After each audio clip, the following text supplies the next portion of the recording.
नाम गौरांक, मैं chartered accountant. आपका मेरे कोर्स टीडीएस में स्वागत है। इस कोर्स में हम लोग आगे की सेक्शंस के बारे में बात करेंगे, जो हमारी आगे की सेक्शन रिमेनिंग सेक्शन रह गई थी, जो आपके टीडीएस से रिलेटेड है। ठीक है, हम लोगों ने सेक्शन 194 आई ए तक कर लिया था। ठीक है, 194 आई ए काफ़ी इंपॉर्टेंट सेक्शन थी। मैं थोड़ा सा आपको बैकग्राउंड ले चलता हूँ सेक्शन 194 आई ए के बारे में। देखिए, ये सेक्शन कब टीडीएस जो परचेजर है उस पर रिस्पॉन्सिबिलिटी थी टीडीएस काटने की।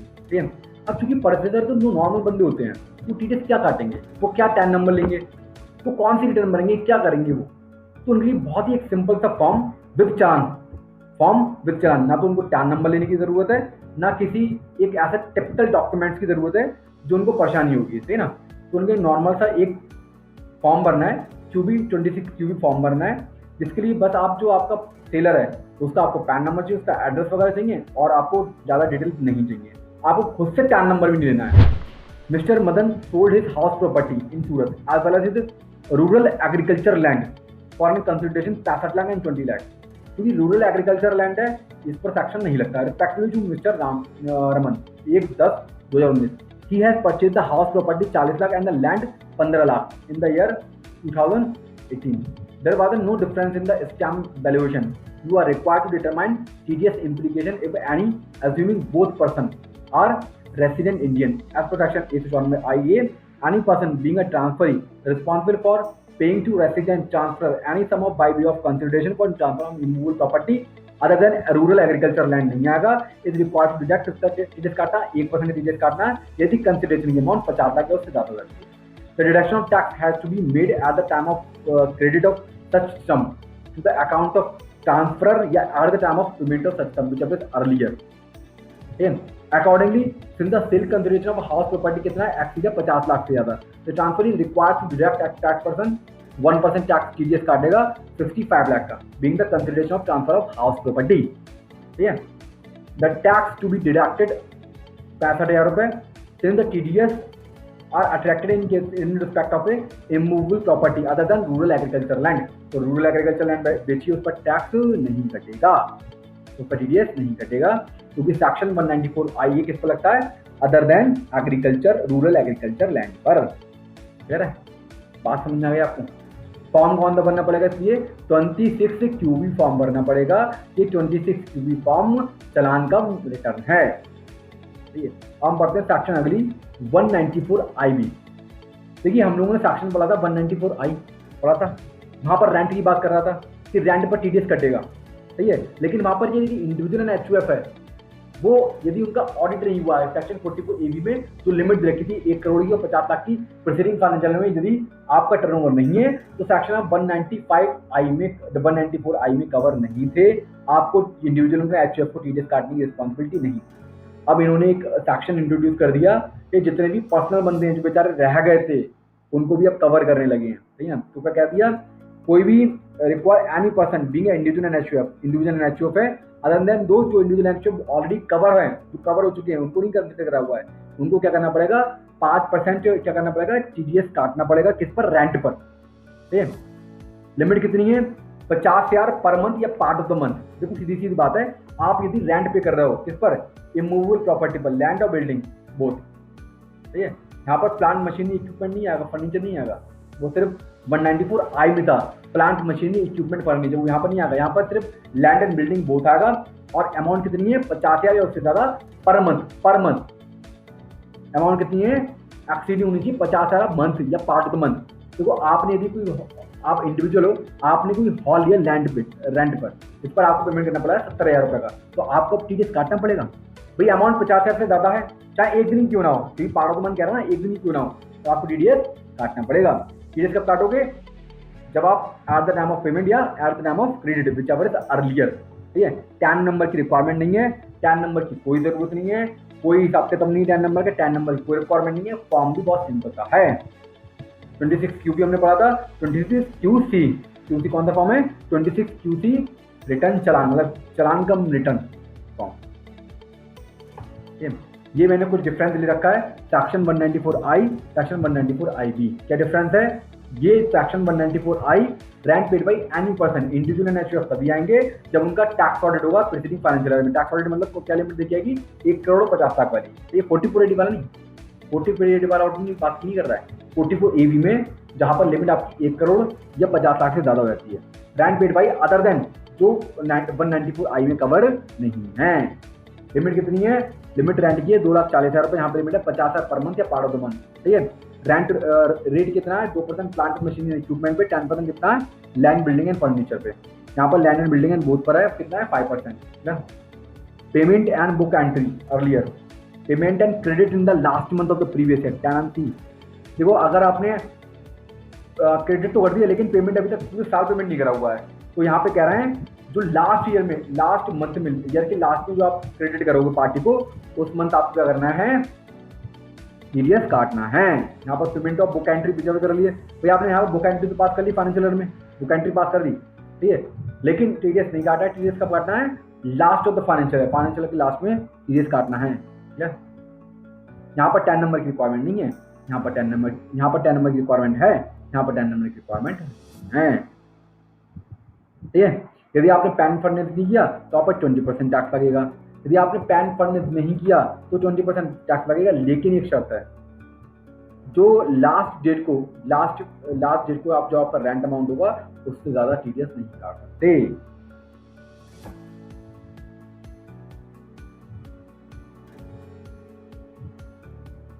Deduction not to be exceeded rent for the last financial year. यहाँ पे शैतान आएगा, शैतान हाजिर है, 206AA हाजिर है। आप पर क्या लग जाएगा? आप पर लग जाएगा, क्या लग जाएगा? आप पर 206AA लग जाएगा, शैतान हाजिर हो जाएगा, आपको 20% के हिसाब से टैक्स देना पड़ेगा। Whether tax is required to be deducted as per section 207, such a deduction shall not be exceeding the amount of rent payable for the last month of the previous year and the last month of the tenancy as the case. Section 194IC क्या कहती है? 194IC क्या कहती है? जो specified agreement होता है, कभी क्या होता है, individual and HUF applicability and rate. This section casts responsibility on any person responsible for paying to resident any sum by way of consideration not being a consideration in kind under a specified agreement. Joint development agreement section 20 section आप पढ़ोगे 45(5)A joint development agreement. कभी क्या होता है, किसी के पास पैसा नहीं है, लैंड तो पढ़ोगे बट पैसा नहीं है कंस्ट्रक्ट करने के लिए, तो क्या कहता है, डेवलपर के पास जाता है, उससे कहता है भाई मेरी जगह पे ना प्रॉपर्टी बता दो। इसमें जितने फ्लैट निकलेंगे एग्रीमेंट हो जाता है कि भाई जो रखेगा वो कौन रखेगा, जिसने लैंड दिया था यूज करने के लिए, ठीक है, और बाकी को कौन ले जाएगा? डेवलपर ले जाएगा। तो यदि इस अमाउंट में कुछ भी अमाउंट कैश सेटलमेंट होता है जॉइंट डेवलपमेंट एग्रीमेंट में, जो आपके सामने वाली पार्टी है यदि वो कहती है कि हम ना कैश दे देंगे, कैश दे रहे हैं हम आपको, तो यदि कैश दे रहा हो तो आपका टीडीएस घटेगा at the time of credit of substance to the account पे या at the time of payment. ठीक है, whichever is earlier. Non applicability of section 194IA since the tax deduction at source for the specified agreement under section 45(5) is cover under section 194IC। The provision section 194IA do not get attracted in the hand of transferee in such cases। ठीक है। 194IB क्या है? एक 194IC क्या है? ये specific section है, इसकी बात कुछ नहीं कर सकता, आपको इसकी बात माननी पड़ेगी। Meaning of specified agreement under section 45(5)A, it means a registered agreement in which a person owning land and building both agree to allow another person to develop real estate project on such land and building both. The consideration in this case it is a share being land and building both in such a project. Part of the consideration may also be paid in cash. ठीक है। आता है section 194J, meaning of specified agreement is specified under section 45(5)A. It means a registered agreement in which a person owning land and building both agree to allow another person to develop a real estate project. क्या होता है, आपके पास land and building है, आप क्या करते हो, developers को कॉन्टेक्ट करते हो, एक रिटर्न एग्रीमेंट होना चाहिए, सही है, रिटर्न एग्रीमेंट होना चाहिए, तब आपका ये section 194J fee for professional and technical services. आपने कोई प्रोफेशनल सर्विस ली है, आपने कोई टेक्निकल सर्विस ली है, आपने कोई रॉयल्टी का पेमेंट करा हुआ है, any sum for not pursuing any business and profession, आपने नॉन कम्पीट फीस पे करी है, any remuneration fee commission by whatever name called to director of a company. हम लोग आगे सेक्शन के बारे में बात करते हैं। आपने सेक्शन बात करते हैं 194J। 194J क्या है? फी for professional and technical services every person. जहां जब मैं एवरी पर्सन की बात करूं, देखो या तो सेक्शन जो टीडीएस की रिस्पॉन्सिबिलिटी है या तो वो स्पेसिफाइड पर्सन की होगी, ठीक है, स्पेसिफाइड पर्सन की होगी, या फिर एवरी पर्सन की होगी। तो एवरी पर्सन का मतलब क्या है? एवरी पर्सन में हमेशा इंडिविजुअल एंड एचयूएफ वो तभी इंक्लूडेड होंगे जब उनका प्रीसीडिंग फाइनेंशियल ईयर में टैक्स ऑडिट हुआ हो। टैक्स ऑडिट से मतलब उनके टर्नओवर 44 एबी में जो लिखा है टैक्स ऑडिट के लिए उससे ज्यादा हो। अगर बिजनेसमैन है तो 1 करोड़ से ज्यादा, अगर प्रोफेशनल है तो 50 लाख से ज्यादा, ठीक है। सही, तभी वो क्या कहते हैं एवरी पर्सन में इंक्लूड होंगे और वो उनको टीडीएस की रिस्पॉन्सिबिलिटी बनेगी, वो टीडीएस काटेंगे। Every person responsible of making payment to any resident, सामने वाला पे क्या होना चाहिए? रेसिडेंट होना चाहिए। In connection with professional service है, टेक्निकल सर्विस है, रॉयल्टी है, ठीक है, any sum for not pursuing any business, इसे कहते हैं नॉन कम्पीट फीस। मतलब आपको बिजनेस करने से मना करना, उसके लिए आपको पैसे देना। Any remuneration fees commission by whatever in called to director को पेमेंट करना कंपनी द्वारा, अदर देन जो सैलरी जो ऑलरेडी सैलरी में इंक्लूडेड है। एक डायरेक्टर को सैलरी का भी सही आता है, तो जो सैलरी में इंक्लूडेड है वो ऊपर आ जाएगा आपका सैलरी वाले पार्ट में। जो सैलरी नहीं है, ठीक है, तो जैसे सिटिंग फीस होती है, डायरेक्टर सिटिंग फीस, तो वो सैलरी के पार्ट नहीं होती है, तो वो आपका अदर कम इंक्लूड होगी, उसका उस पर टीडीएस आपका 194J में कटेगा, ठीक है। The deduction is to be made at the time of, ये तो पता ही होगा कब डिडक्ट करना है, at the time of payment या credit whichever is earlier. TDS का रेट क्या है? 10% है। ये टीडीएस कब कटेगा? ये टीडीएस कब कटेगा? जब aggregate amount during the financial year कितनी होगी? 30,000 से ज्यादा होगी। अगर 30,000 तक रहती है तो टीडीएस नहीं कटेगा, ठीक है।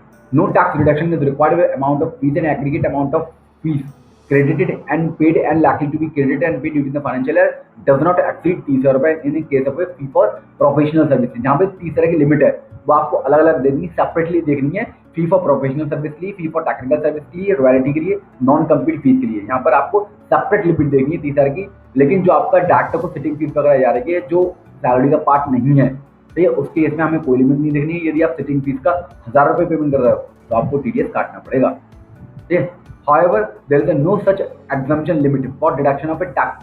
जो मैं आपको लिमिट बताता हूँ, जितनी भी मैंने आपको लिमिट बताई, ये कैसे आप देखते हो?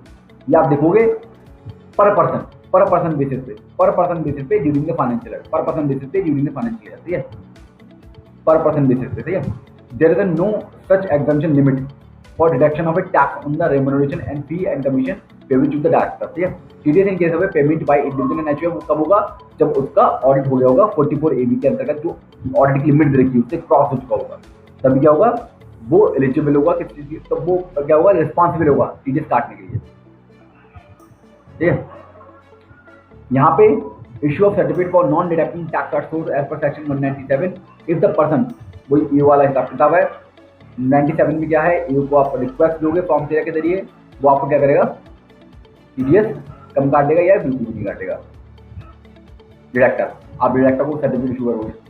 यहाँ पर क्या है? एज पर सेक्शन 206 डबल है, कोई 7 आ गया आपका। अगर आपने पैन नंबर नहीं दिया, अगर पैन नंबर नहीं दी तो आपके टीडीएस काटोगे 20% के हिसाब से एप्लीकेबल रेट और 20% की जब हायर।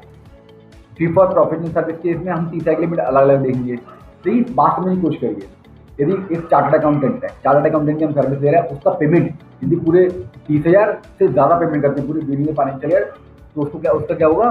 उसका टीडीएस हम काट लेंगे। इसी तरीके फी for technical services, technical services क्या होती है? जैसे आपने कंप्यूटर की रिपेयरिंग की सर्विस की या रिपेयर मेंटेनेंस कंप्यूटर, ठीक, टेक्निकल सर्विस हो गई आपकी, आप उसको 30,000 से ज़्यादा पेमेंट कर रहे हो तो आपको क्या करना पड़ेगा? मैं इंडिविजुअल बंदे की बात कर रहा हूँ, जैसे ABC है, 3 बंदे हैं, ठीक है। आपने ए से 20,000 की सर्विस दी, आपने सी से 10,000 की सर्विस दी, आपने बी से 15,000 की सर्विस दी। इन दोनों का टोटल, इन तीनों का टोटल तो 30,000 से ज़्यादा हो गया। बट इंडिविजुअल, यहाँ पे हमें देखना है इंडिविजुअल। जैसे ए का पेमेंट यदि 30,000 से ज़्यादा हो जाता है टेक्निकल सर्विस की, तो क्या करेगा? उस पर टीडीएस काटेंगे। पेमेंट फॉर रॉयल्टी ना, सॉफ्टवेयर बुक पब्लिश करी हमने, बुक पब्लिश होती है, बुक पब्लिश होती है, जो पब्लिशर हमें क्या देता है? रॉयल्टी देता है। या सॉफ्टवेयर हमने परचेज करा, हमें क्या मिलता है? रॉयल्टी हमें। जैसे आपने है ना, आपने क्या कर रहे हो? आप सॉफ्टवेयर यूज कर रहे हो तो रॉयल्टी पेमेंट करना पड़ता है, तो आप क्या काटोगे? टीडीएस पेमेंट काटोगे, 30,000 से ज़्यादा का पेमेंट है। Payment of non compete fees, यदि आप पेमेंट कर रहे हो किसका, नॉन कम्पीट फीस का, भैया मैं आपको पेमेंट कर रहा हूँ, आप कहीं जा करके ये वाला बिजनेस नहीं कर सकते। तो यदि इस तरीके का कोई आपका एग्रीमेंट है तो उसके इसमें अमाउंट पीछे से ज़्यादा है तो फिर आप TDS काटोगे। ठीक है, सेटिंग फीस डायरेक्टर वाला हिसाब किताब है, सेटिंग फीस वाला हिसाब किताब है, कोई लिमिट नहीं है। ठीक है, 10% normal, other cases 2% only in case of business of operation call center, the tax shall be deducted at source। ठीक है, जो कॉल सेंटर वाले होते हैं, कॉल सेंटर वाले होते हैं ना, कॉल सेंटर वालों के केस में आप पेमेंट करोगे तो उस केस में आप 2% पेमेंट 2% डायरेक्ट काटोगे, TDS काटोगे। इनको कॉल सेंटर वालों को पेमेंट कर रहा हो, ठीक है, कॉल सेंटर वालों को पेमेंट कर रहा हो तो कितना TDS कटेगा, 2% TDS कटेगा। ठीक है, कॉल सेंटर होता है ना, जैसे 24 आवर वो आपकी कॉल रिसीव करते हैं, प्रोफेशनल वालों की, टेक्निकल वालों की, वो कॉल रिसीव करते हैं, वो डॉक्टर तो नहीं होते बट उनकी कॉल रिसीव करते हैं, उनको प्रॉपर तरीके से रिस्पॉन्ड करते हैं, तो उनको यदि पेमेंट हो रहा है तो हम कितना TDS काटेंगे, 2%, 4% नहीं काटेंगे। अब आता है सेक्शन 194LA। 194LA सेक्शन क्या कहता है, payment of A compensation on acquisition of a certain immovable property. यदि इमूवेबल प्रॉपर्टी का क्या हो रहा है, कंपल्सरी एक्टिवेशन हो रहा है तो सेक्शन 194LA लगेगा, फिर 194IA नहीं लगेगा। ठीक है, any person responsible for paying to resident any compensation and enhanced compensation on account of compulsory activation of any immovable property deduct an amount equal to 10% of such sum. However, no deduction shall be made if the aggregate amount of such payment to resident during the financial year कितना है, 2.5 लाख से ज़्यादा नहीं है। 194A 197A applicable होगा as per section 206A if the person receiving the payment has not submitted PAN submit करा, वो शैतान हाजिर है, तो शैतान यहाँ पर क्या करेगा, टैक्स क्या कहते हैं, कितना टैक्स काटेगा, 20% टैक्स काटेगा। Compute the amount of tax deducted source on the following payment made by methods as limited during the financial year with this as per the provision of income tax act। क्या करा उन्होंने, 1/10/2019 को payment of 2 lakh रुपए to mister R as a transporter who own each goods carriage throughout the previous year and furnish a declaration to this effect along with PAN। तो यहाँ पर TDS नहीं कटेगा, तो नहीं कटेगा क्योंकि उसके पास जो ट्रांसपोर्टर है उसके पास 10 गाड़ी से ज़्यादा नहीं है ड्यूरिंग द फाइनेंशियल ईयर और उसने डिक्लेरेशन भी दिया हुआ विद पैन, तो TDS नहीं कटेगा। Payment of fee for technical services 25,000 रुपये, रॉयल्टी 20,000 रुपये to mister Shyam who is having a PAN. तो यहाँ पर चूंकि लिमिट 30,000 से ज़्यादा नहीं है तो TDS नहीं कटेगा। Payment of 25,000 to mister X limited for repair of a building, तो यहाँ पर चूंकि रिपेयर ऑफ अ बिल्डिंग है तो यहाँ पर कौन सा केस आ गया, यहाँ पर आ गया 194C वाला, उसमें 30,000 होता है, 30,000 वाली होती है, एग्रीगेट आपका 1 लाख वाली लिमिट होती है, तो यहाँ पर TDS नहीं कटेगा। पेमेंट टू 2 लाख रुपये to made for a for purchase of a जारी made according to the specification of a method SMG, however no material was supply for such जारी। ठीक है, तो चूंकि यहाँ पर सीधे क्या हुआ है, माल बेचा गया है, यहाँ पर कोई जॉब वर्क का कॉन्ट्रैक्ट नहीं है, तो यहाँ पर TDS नहीं कटेगा। Payment made to 1,80,000 to mister Bharat for compulsory acquisition of his house as per the law of state, यहाँ पर 2.5 लाख से पेमेंट ज़्यादा नहीं है तो TDS नहीं कटेगा। पेमेंट ऑफ अ कमीशन, यहाँ पे TDS कटेगा क्योंकि कमीशन की अमाउंट कितनी है, 15,000 से ज़्यादा है। ठीक है, as per section 194J, the liability to deduct tax is attractive only in case of a payment made as fee for technical service while the individual activity fees are during the financial year. In this case, the individual payment for fee for technical service 25,000 रुपये and royalty 20,000 रुपये less than 30,000 रुपये, there is no liability to deduct tax। ठीक है, provision of section 194C are not attracted in this case क्योंकि वो 30,000 से ज़्यादा किसकी अमाउंट नहीं है, बिल की अमाउंट नहीं है। According to section 194C, the definition of work does not include the manufacture and supply of a product according to the specification of customer in case of material is purchased from a person other than customer। यहाँ पर भी TDS नहीं कटेगा। हाले क्योंकि 2.5 लाख की limit है तो TDS नहीं कटेगा, क्योंकि यहाँ पर 15 की लिमिट है कमीशन की तो TDS कटेगा। ठीक है, अब आते हैं सेक्शन 194M। 194 सेक्शन M किसके बारे में बात करता है, ये मोस्टली इंडिविजुअल एंड HUF जो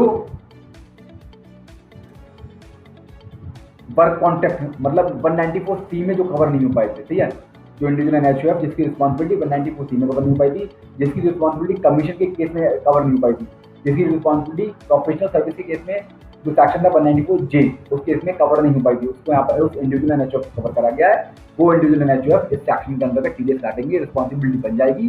कब बनेगी, 194C जो ये वाला ए वाला क्लॉज है वो 194C से रिलेटेड है, बी वाला क्लॉज है वो आपका 194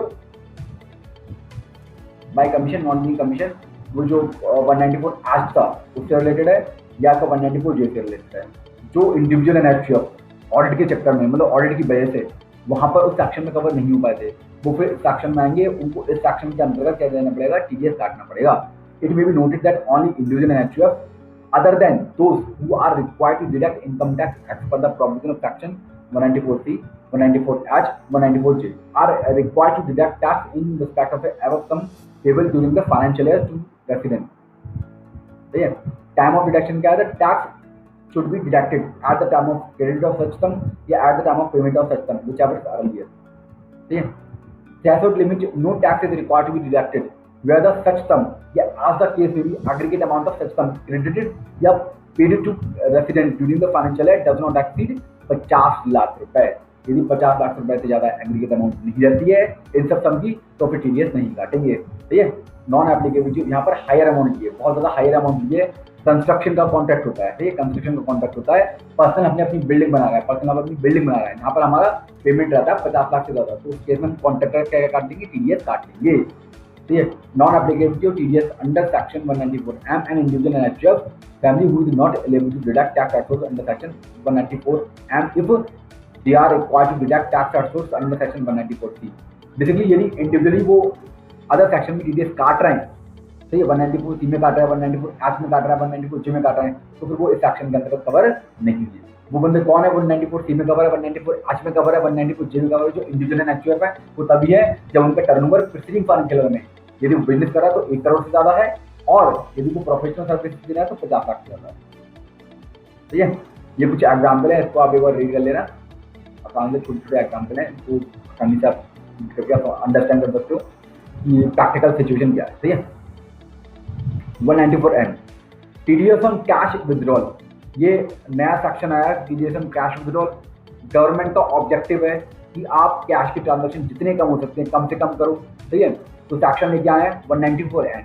194N क्या कहता है, इसमें हालांकि अमेंडमेंट भी हो चुका है, inserted in effect from 1/9/2019 provides that every person being a banking company, ये रिस्पॉन्सिबिलिटी किस पे सौंपी गई है, बैंकिंग कंपनी पर। ठीक है, जो बैंकिंग का काम करती है, cooperative society engage in carrying on business of banking company, post office, इन 3 बंदों पर ये रिस्पॉन्सिबिलिटी दी गई है। सेक्शन की 194N की क्या कहा गया है, इनसे कहा गया है यदि आप 1 करोड़ से ज्यादा during the financial year, 1 crore से ज्यादा यदि आप कैश का पेमेंट कर रहे हो, कैश पेमेंट करते हो, सामने वाली पार्टी को मतलब विथड्रॉल हो रहा है कैश का, तो फिर आप क्या करोगे, 2% का टीडीएस काट दो। किस अमाउंट पर, जो 1 करोड़ से ज्यादा अमाउंट निकाली गई उस अमाउंट पर आप 2% का टीडीएस काटोगे।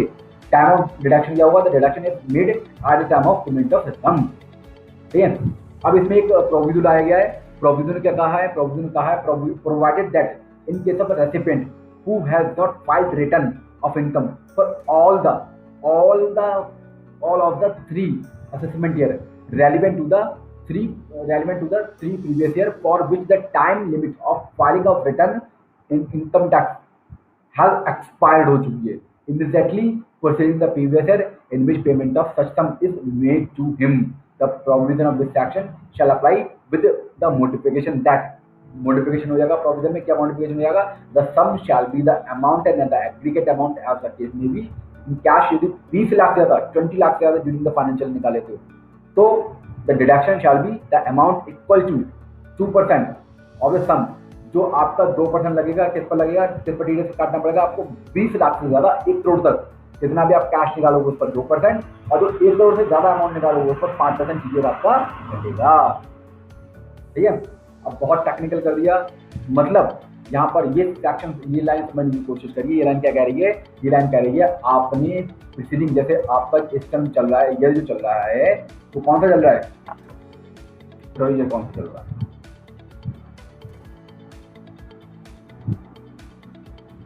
ये चल रहा है B60 चल रहा है। ठीक है, अब आपको जो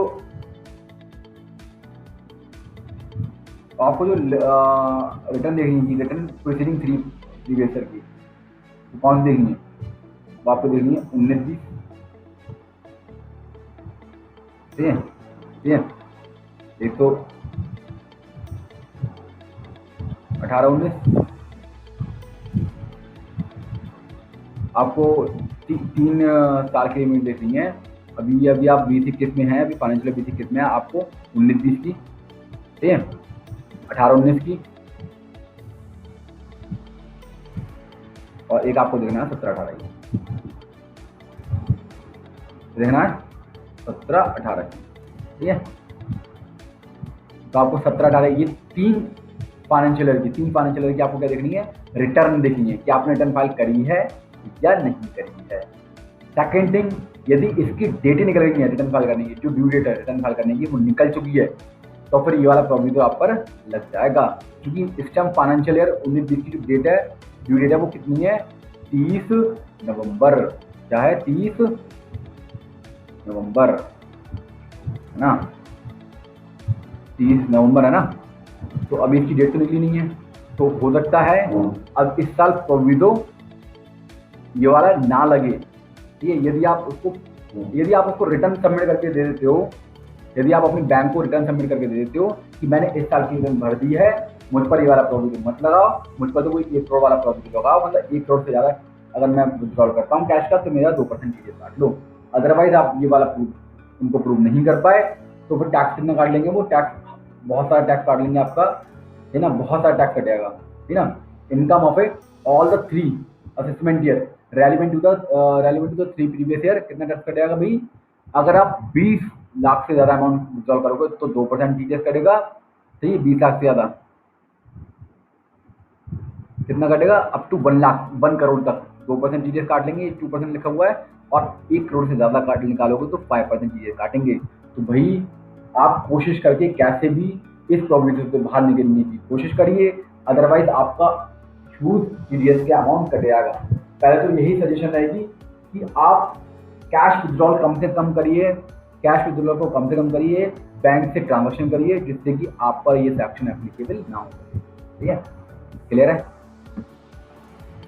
non applicability of TDS under section 194N, the liability to deduct at source under section 194N shall not be applicable to any payment made to, अगर आपने गवर्नमेंट को करा, बैंकिंग कंपनी को करा, बिजनेस करस्पॉन्डेंस को करा, जो बैंकिंग कंपनी का काम देख रहे हैं, सही है, वाइट लेवल एटीएम ऑपरेटर को करा बैंकिंग कंपनी के, सही है, जो बैंकिंग कंपनी के लिए बैंकिंग कंपनी के बिहाफ पर एटीएम लगाते हैं, ऑपरेट करते हैं, उनको अगर पेमेंट करा हुआ है, एनी सच पर्सन जिसको नोटिफाइड कर रही है वो, ठीक है। तो यदि इन लोगों को आपने पेमेंट करा हुआ है, बिजनेस करस्पॉन्डेंट कौन होते हैं, बिजनेस करस्पॉन्डेंट बैंक के बिहाफ पर काम करते हैं, सही है, बिजनेस करस्पॉन्डेंट बैंकिंग वाला ही काम करते हैं, तो उनको यदि पेमेंट कर रहा हो, सही है, गवर्नमेंट को पेमेंट कर रहा हो, बैंकिंग कंपनी को, बिजनेस करस्पॉन्डेंट्स को, और जो वाइट लेवल एटीएम ऑपरेटर, जो जैसे है क्या कि वाइट लेवल एटीएम ऑपरेटर कौन होते हैं, ये वाइट लेवल एटीएम ऑपरेटर होते हैं जो बैंक के बिहाफ पर एटीएम को ऑपरेट करते हैं, एटीएम को लगाते हैं, सही है। एनी सच पर्सन जिसको नोटिफाइड किया हुआ है इसमें हम ये वाला सेक्शन नहीं लगाएंगे, ठीक है। 194(7) मैं आपको बताऊंगा कि 194(7) जो आपका फॉर्म 13 आप सबमिट करते थे, ये लिखा हुआ फॉर्म 13 एओ को सबमिट करते थे, तो इन सेक्शन के अंतर्गत आप फॉर्म 13 एप्लीकेशन डाल सकते हो। ये इन सेक्शन के आप क्या कर सकते हो, फॉर्म 13 की एप्लीकेशन डाल सकते हो। और इसके अलावा अगर कोई सेक्शन है तो उसमें आप फॉर्म 13 का सर्टिफिकेट नहीं डाल सकते। फॉर्म 13 के लिए अप्लाई मतलब सेक्शन फॉर्म 13 के लिए मतलब फॉर्म 13 के जरिए एप्लीकेशन सबमिट नहीं कर सकते। फॉर्म 13 क्या था कि आप ये चाहते हो कि आपकी टैक्स लायबिलिटी कम है तो आप डिडक्शन और लोअर डिडक्शन के लिए रिक्वेस्ट कर सकते हो अपने ईओ को। 197 मैंने आपको बता दिया है। 197A क्या है, 197A है यहाँ पर सेल्फ डिक्लेरेशन देना। सेल्फ डिक्लेरेशन देना किस चीज़ का सेल्फ डिक्लेरेशन देना, आप सेल्फ डिक्लेयर कर रहे हो कि भैया मेरी जो टैक्स लायबिलिटीज है, मेरा जो एस्टिमेटेड अमाउंट है जो आप टीडीएस मेरा काट रहे हो, मतलब जो इनकम जिस पर आप सेल्फ डिक्लेरेशन दे रहे हो वो 2.5 लाख से ज़्यादा नहीं, वो 2.5 लाख से ज़्यादा नहीं है, और मेरी जो टैक्स लायबिलिटीज है वो भी निल है। तो प्लीज़ मेरा टैक्स मत काटिए। ये वाला सेल्फ डिक्लेरेशन आप कहाँ दे सकते हो, 192A में दे सकते हो, 193 में दे सकते हो, 194A में दे सकते हो, 194A में दे सकते हो, 194DA में दे सकते हो, 194I में दे सकते हो। ये इतनी सेक्शन में आप ये वाला डिक्लेरेशन दे सकते हो, इसके अलावा किसी सेक्शन में आप डिक्लेरेशन नहीं दे सकते, ठीक है। ये डिक्लेरेशन आप जितनी जल्दी हो सकते हो डिक्लेरेशन दे दो आप, जो आपका फाइनेंशियल ईयर स्टार्ट हो रहा है उससे पहले उस फाइनेंशियल स्टार्टिंग में ही आपको ये सर्टिफिकेट, ये डिक्लेरेशन दे देने चाहिए। इसको अपने डिडक्टर को, ये सेल्फ डिक्लेरेशन है, आपको ये 15G 15H फॉर्म भरना पड़ेगा। 15G 15H फॉर्म भर के मैं इसकी वीडियो डाल दूंगा। 15G 15H फॉर्म किस तरीके से हम लोग भरते हैं, आप आराम से वो देख करके भर सकते हो, कोई ऐसी दिक्कत की बात नहीं है। 15G 15H सिंपल फॉर्म होता है। 15G 15H self declaration 192A मैं आपको पता ही होगा, ये वाला हिसाब किताब है। 193 इंटरेस्ट ऑन सिक्योरिटी वाला हिसाब किताब है। 194 interest on other than interest on security है। 194D इंश्योरेंस कमीशन है। 194DA ये आपका जो इंश्योरेंस पेमेंट आपको रिसीव हो रहा है ना मैच्योरिटी पर, वो है। 194I आपका रेंट वाला। तो इस केस में आपको बेनिफिट मिल जाता है कौन सा, 15G 15H वाला, ठीक है। वो 197E के अंदर सेल्फ डिक्लेरेशन। ये पूरी एक समरी दे रखी है। ये समरी हर सेक्शन ये आपको डाटा निकाल के दिया, मैंने समरी बना के दी है कि payment eight the time of payment या क्रेडिट विचार कर लिया या only eight the time of payment देखेंगे, एंड उस पर 197 ये सेक्शन एप्लीकेबल है या 197 या 197A इज एप्लीकेबल है। आप इसको एक बार रीड कर लीजिए आसानी से, मैंने समरी बना के आपको दे रखा है। Duty of a person deducting tax, the payment of TDS to the government scheme section 200 Rule 30. Any person deducting any sum in accordance with the foregoing provision of this chapter shall pay within a prescribed time the sum so deducted to the credit of central government and the board of directors. As per Rule 30, the payment is to be made in January within 7th day from the last day of month in which the deduction is made. Payment कब, जैसे आपने TDS काट लिया, कब काटा TDS आपने अगस्त में काटा, तो आपको पेमेंट कब करना होता है गवर्नमेंट को 7 सितंबर तक जिस मंथ में आपने TDS काटा हुआ है, जस्ट उसके अगले मंथ की 7 तारीख तक आपको पेमेंट करना होता है TDS का, ठीक है। लेकिन सिर्फ मार्च वाले मंथ के लिए आप होल्ड कर सकते हो 3 दिन तक, मतलब 30 अप्रैल तक आपको पेमेंट करना पड़ेगा, ठीक है। इसके साथ ही आपको क्वार्टरली रिटर्न भरनी होगी। वो क्वार्टरली रिटर्न कौन कौन सी है, 24Q form, 26Q form, 27Q form. 24Q ये आपका सैलरी वाले केस में, 26Q अदर देन सैलरी वाले केस में TDS वाला केस है। 27Q ये आपका नॉन रेसिडेंट के केस में ये वाला फॉर्म में भरना पड़ता है। क्वार्टरली 4 क्वार्टर में आपको रिटर्न भरनी पड़ती है। अप्रैल से जून की जो लास्ट डेट है, ड्यू डेट है, वो 31 जुलाई है। जुलाई टू सितंबर वाले की 31 अक्टूबर है। अक्टूबर टू दिसंबर वाले की 31 जनवरी है। जनवरी टू मार्च वाले की 31 मई है। इसमें यहाँ पर आपको एक महीने का और गैप दिया गया है। क्यों दिया गया है, क्योंकि यहाँ पर मार्च वाले मंथ में जो TDS जमा करने की रिस्पॉन्सिबिलिटी है उसको ही 30 अप्रैल कर दिया गया है। तो जब 30 अप्रैल कर दिया गया तो 30 अप्रैल रिटर्न की तो डेट नहीं कर सकते, है ना। इसके साथ ही आपको यहाँ पर जो TDS सर्टिफिकेट इशू करने हैं, वो TDS सर्टिफिकेट आपको इशू करने पड़ेंगे। यहाँ पर आपको क्योंकि सैलरी के केस में आपको साल में एक बार करना होता है, वो आपको 31 मई तक करना होता है साल में एक बार। सैलरी का केस कौन सा होगा, 24Q फॉर्म। जो 26Q फॉर्म है, इसके अगेंस्ट में आपको हर क्वार्टर की जो रिटर्न ड्यू डेट है, लास्ट डेट है रिटर्न फाइल करने की 31 जुलाई, तो आपको फिर 15 अगस्त तक आपको क्या करना पड़ेगा, अपनी डिडक्टिव TDS सर्टिफिकेट देना पड़ेगा। यहाँ पर आपको 15 नवंबर तक TDS सर्टिफिकेट देना पड़ेगा। यहाँ पर आपको 15 फरवरी तक TDS सर्टिफिकेट देना पड़ेगा। यहाँ पर आपको 15 जून तक TDS सर्टिफिकेट उनको देना पड़ेगा TDS काटने के बाद और उसकी रिटर्न सबमिट करने के बाद। और यहाँ पे आप section 201 consequence of failure to deduct and pay. If any person does not deduct the tax and after deducting fails to pay the tax, he shall deem to be the assessee in default in respect of a tax. ये section क्या है, section 201 कहती है कि यदि आपने TDS नहीं काटा, या आपने TDS काट लिया और पेमेंट नहीं करा, तो क्या आपको हम छोड़ देंगे? तो छोड़ेंगे तो नहीं, आपको इंटरेस्ट देना पड़ेगा। यदि आपने TDS नहीं किया, प्रोवाइडेड दैट, यहाँ पर एक प्रोविजन भी डाला गया है, provided that including the principal officer of the company who fails to deduct the whole या any part of tax in according with the provision of this chapter on the sum paid to resident on credited to the account of resident shall not be deemed to be assessee in default। को assessee in default नहीं माना जाएगा। तब नहीं माना जाएगा जो पेई है, यदि वो रेसिडेंट है और जो पेयर है उसने TDS नहीं काटा, तो वो assessee in default नहीं माना जाएगा। कब नहीं माना जाएगा, हैज फर्निश, जो रेसिडेंट पेई है उसने अपनी रिटर्न सबमिट कर दी है, उसने वो इनकम अपनी रिटर्न में ले ली है और उस पर टैक्स भी जमा कर दिया है। यदि भी तीनों कंडीशन फुलफिल हो जाती है तो फिर वो उसको assessee in default नहीं माना जाएगा। लेकिन provided that no penalty shall be charged under section 221 from such person, principal officer company, unless the EO is satisfied that the such person is principal officer of the case may be has without good and sufficient reason fails to deduct and pay taxes। ठीक है, लेकिन उसको interest को देना पड़ेगा, interest की responsibility बनती है, क्योंकि पेमेंट हमारे पास रिटर्न फाइल करने के टाइम पे हुआ है, तो रिटर्न फाइल करने तक का पीरियड का टैक्स पेमेंट उसको इंटरेस्ट को देना पड़ेगा। If any such sum, the principal officer of the company does not deduct the whole any part of the tax after deducting fails to pay the tax as required by under this act, he and it shall be liable to pay simple interest to the tax interest देना पड़ेगा। कितना देना पड़ेगा? At 1% for every month या part of the month on the amount of a such tax from the date on which the tax was deductible to the deductee on such tax is deducted। आपको 1% per month के हिसाब से देना पड़ेगा। यदि आपने late deduct करा है तो जो डिडक्शन की डेट थी उस डेट से जब आपने डिडक्ट करा उस डेट तक का आपको इंटरेस्ट 1% पर मंथ के हिसाब से देना पड़ेगा। और यदि आपने डिडक्ट कर लिया तो डिडक्ट करने की डेट से जमा करने की डेट तक आपको कितना टैक्स देना पड़ेगा? 1.5% मतलब 1.5% के हिसाब से आपको क्या देना पड़ेगा? इंटरेस्ट देना पड़ेगा। assessee deduct TDS on 10/10/2019 but pay TDS on 31/12/2019। Now the interest under section 201 shall be charged from 10/10/2019 to 31/12/2019। कितने परसेंट के हिसाब से? 1.5% पर मंथ के हिसाब से 3 मंथ का। ठीक है, यहाँ पे assessee pays to deduct TDS on 10/10/2019 and the TDS on 31/12/2019। the assessee pay TDS on 17/1/2020। Interest under section 201 shall be charge 3 month के लिए 10/10/2019 से 31/12/2019 तक। टैक्स कब काटा है? टीडीएस कब काटा है? उन्होंने कब काटा था? 31/12 कब काटना था? 10/10/2019 को।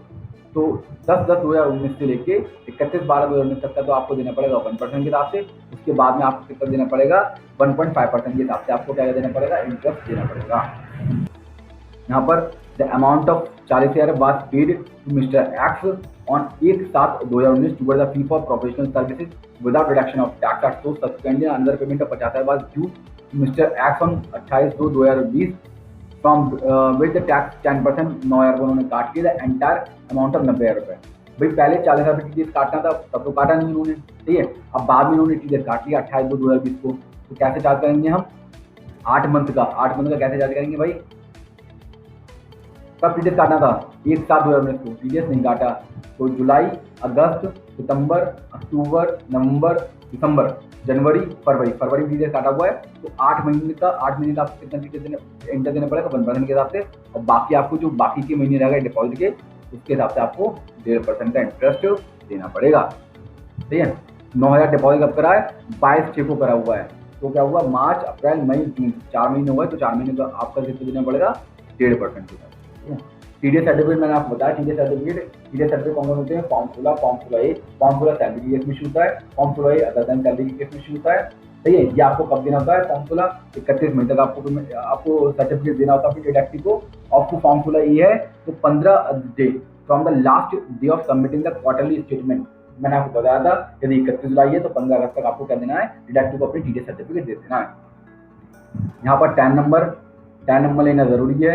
यदि आप टीडीएस काटने के लिए रिस्पॉन्सिबल हो तो आपको जितनी जल्दी हो सकता है 10 नंबर ले लीजिए with in 1 month from the end of the month in which the tax was deducted for the first time. ठीक है, furnishing of statement of tax deducted source section 203AA rule 31AB। Income tax authority क्या करेगा? जो TDS कटा हुआ है, TDS की detail को एक स्टेटमेंट में प्रिपेयर करके दे देगा। उसे कहते हैं 26ES फॉर्म। 26ES फॉर्म जिसका टीडीएस कटा हुआ है उस डिडक्टिव के खाते में फॉर्म 26ES में उसको क्या दिख जाएगा? उसके टीडीएस कितना कटा हुआ है, किस अमाउंट पर कटा हुआ है, किस सेक्शन में कटा हुआ है, ये कहाँ पता लगेगा उसको? ये इनकम टैक्स अथॉरिटी क्या करती है? 26ES में रिप्रेजेंट करती है। रिप्रेजेंट करके मतलब शो करके उसको डिडक्टिव को दे देती है। ठीक है, such statement shall be sent to every person up to 31 July of the assessment year. The tax credit can be claimed basis of such a statement. In this case, can be कोई है तो such person report it to the income tax department. Requirement to furnish PAN number 26AA वाला section है। यदि आपने जो deductive है उसने पैन नंबर नहीं दिया डिडक्टर को तो फिर जो डिडक्टर है वो 20% टीडीएस या एप्लीकेबल रेट जो आपका उस सेक्शन में दे रखा है विच एवर हायर उस हिसाब से क्या काट लेगा? टीडीएस आपका काट लेगा। नए रिटर्न है 26QB ये तब लगता है 194 आई ही, आपको पता ही हो 194 आई क्या होता है। 194 आई होता है जो परचेजर, बेचारा परचेजर फंस गया। बेचारा परचेजर नॉर्मल बंदा है ना, वो बिजनेस करता है, उसके पास प्रॉपर्टी, वो प्रॉपर्टी बेच रहा है, बस उसकी गलती हुई, प्रॉपर्टी परचेज करी उसने। नॉर्मली बेचारा कुछ नहीं जानता है टैक्स के बारे में, उसके ऊपर रिस्पॉन्सिबिलिटी डाली सीरियस की, तो कोई दिक्कत नहीं, उसके लिए आसान भी कर दिया। उसने कह दिया भैया टेंशन मत ले, तू रिटर्न और चालान एक साथ जमा कर दे, ठीक है। रिटर्न और चालान एक साथ जमा कर दे। कब जमा करना है? जब तूने प्रॉपर्टी परचेज करी है, ठीक है, जब टीडीएस काटने की रिस्पॉन्सिबिलिटी थी तेरे ऊपर, तब उसके 30 day from the end of the month of deduction के 30 डे के अंतर्गत तू 26 QB फॉर्म भर के दे दे, ठीक है। 26 QB फॉर्म भर के दे दे। यहाँ पर सर्टिफिकेट देगा परचेजर, कौन सा सर्टिफिकेट देगा? Form 16B। 26 QC ये क्या है? और 194 IB होता है ना, जो इंडिविजुअल एंड एक्चुअल जिस पर रिस्पॉन्सिबिलिटी डाली थी। किस चीज़ की रिस्पॉन्सिबिलिटी डाली थी भाई? टैक्स काटने की रिस्पॉन्सिबिलिटी डाली थी। बेचारा इंडिविजुअल एंड एक्चुअल जो बेचारा स्पेसिफिक सेक्शन में मतलब जो 194 आई सेक्शन थी उसमें कवर नहीं हो पाया, उसको 194 किसमें कवर कर लिया? IB में कवर कर लिया, 194 IB में कवर कर लिया। लैंड और बिल्डिंग बोथ के केस में यदि उसकी रिस्पॉन्सिबिलिटी है 50,000 मोर देन 50,000 पेमेंट कर रहा है पर मंथ या पार्ट ऑफ द मंथ, तो वो टीडीएस काटेगा। उसको कैसे जमा करना है? चालान कम रिटर्न 26 QC के फॉर्म के जरिए। वही डेट तक जमा करना होगा, 30 day from the end of the month of deduction. 26 QD किसका है? 194 IC का। 194 IC कौन था? ये 194 IC था वो जो बेचारे जो डेवलपर था ना, डेवलपर था ना बेचारा, वो डेवलपर पेमेंट कर रहा था कैश का। किसको? इंडिविजुअल जिससे वो लैंड लिया था उसने, उसको पेमेंट कर रहा था। तो टीडीएस काटेगा, तो टीडीएस जब काटेगा उसके 30 day from the end of the month of deduction उसको क्या करना पड़ेगा? पेमेंट करना पड़ेगा, ठीक है। और कौन सा किस जरिए करना पड़ेगा? 26 QD। यहाँ पर चालान और रिटर्न फॉर्म एक ही है। कंप्लायंस कम कर दी है, क्यों कर दी है? क्योंकि बेचारे ये वो बंदे हैं जो बिजनेस नहीं कर रहे हैं, छोटा सा अपना काम करते हैं या बड़ा काम करते हैं, बट बिजनेस नहीं करते। ज़्यादा नॉलेज इनको टैक्स वगैरह है, सही है। तो ये आपकी कुछ सेक्शन थी जो आपकी किससे रिलेटेड थी? टीडीएस। मैंने सेक्शन जो भी यदि आपको कोई पर्सनल क्वेरी रहती है किसी भी सेक्शन से रिलेटेड या किसी भी प्रैक्टिकल एस्पेक्ट से रिलेटेड, तो आप मुझे व्हाट्सअप कर सकते हैं, आप मुझे ईमेल कर सकते हैं। मैं जितनी जल्दी हो सकेगा मैं रिप्लाई आपको करने की कोशिश करूँगा, ठीक है। तो मैं अपनी वीडियो यहाँ पे क्लोज कर रहा हूँ। हमने काफ़ी सारी सेक्शन पढ़ी, यहाँ पर डिटेल में पढ़ी, डीप तरीके से पढ़ी। आपको एक बार क्या करना है, इस ई बुक को रीड जरूर करना है, अदरवाइज आप इसका बेनिफिट, इस कोर्स का बेनिफिट नहीं ले पाएंगे। तो प्लीज़ आप इस कोर्स को रीड करिए।